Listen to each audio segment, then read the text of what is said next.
Сегодня с рабочим визитом в республику прибыла делегация швейцарских предпринимателей во главе с послом в России Ивом Россия, с которым в Магасе состоялась протокольная встреча главы Ингушетии.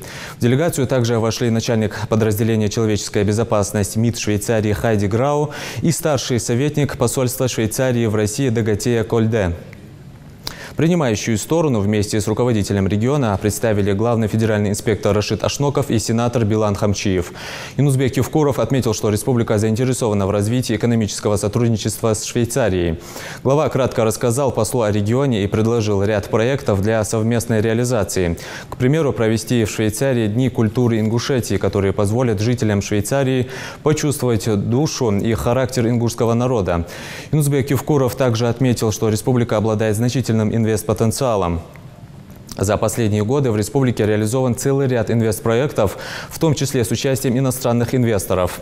Посол Швейцарии поблагодарил Юнузбека Евкурова за теплый прием и уточнил, что в республике в настоящее время находится еще одна группа из Швейцарии, которая представляет бизнес-сообщество.